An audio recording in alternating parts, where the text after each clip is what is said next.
Hello everyone, welcome to Toyeen Talks. How you doing? Thank you for watching. Till I'll see you in my next video. Stay safe, stay blessed. I love you.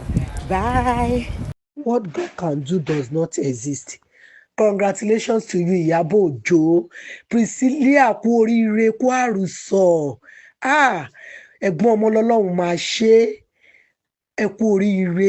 Ẹ kú oríire Queen Mother. Abáyín dúpẹ́, abáyín yọ̀. Lẹ́yìn gbàs. Ọlọ́run tó fàánú ẹ̀ka yín yẹ. Ọmọ yẹn rure ó sọre. Congratulations to you, ma.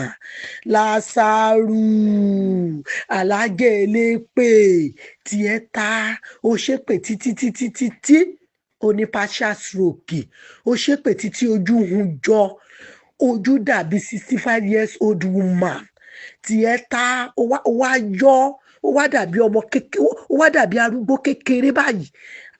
N bá wo ẹ̀ báyìí, ara máa ń rìn mí, mo máa ń sín tọ́ ni. Lizzy Anjorin wèrè Èkó. Níjọ́ wo bíbá ẹ lọ ṣe ń kí Dorcas Adéyínká kò ìpọ́sẹ̀ méjì tọ́lọ́run pọ́n Dorcas Adéyínká lé pẹ̀lú gbogbo èpè oríṣiríṣi tẹ́ ẹ ṣẹ́.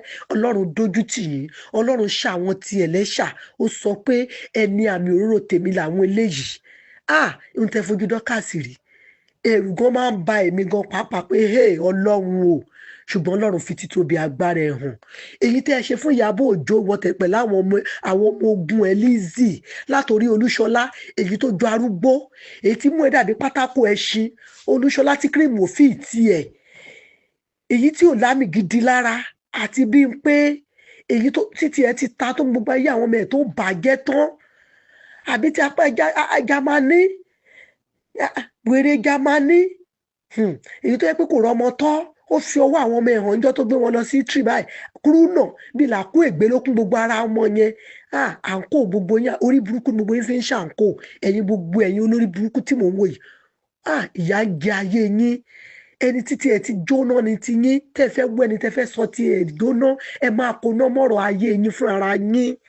Àwọn eléyìí ti move on. Lizzy, kí ló dé tí Ọdún Adékọ́lá ò invite ẹ?